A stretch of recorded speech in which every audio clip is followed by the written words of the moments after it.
So what I want to talk about real quick is how to lock down a sale on every appointment, at least 90% of the time. And that is just locking down at least one knife. Instead of having a no sale, instead of leaving there with a goose egg, you want to battle for that one knife.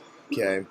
So once you've dropped down through everything, at the very end, lower the pressure, raise the value. So I'm going to do it for you. Here's how you want to execute on one knife order.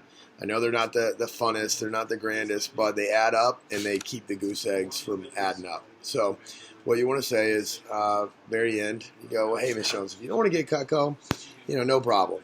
Okay. But I have to ask you before I leave, if you had Cutco in your drawer or the knives that you have right now, which would you reach for first? Oh, Cutco? Okay. Well, if you like Cutco, the best thing to do is to go ahead and get your favorite piece today, because that's going to do three things for you. Number one is going to lock in your first call special, which means number two, when you fall in love with Cutco and you want to come back and get more, later I can give you free stuff with an order. And number three, at least you'll have one knife in your drawer that you know you can count on forever. So what's your favorite tool? Okay, great. And if they pick a bigger tool, you can give them that option, right? And you say, now, I also want to give you this other option, which would be either our spatula, our trimmer, or our cheese knife.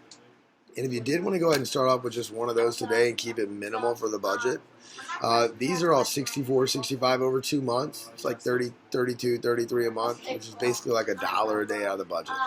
And then you can squeeze $1 a day into the budget. Okay, cool. Just go ahead and write it up. So there you go, everybody. Pay attention to my head movement, pay attention to my tonality, and make sure you're locking down at least one knife.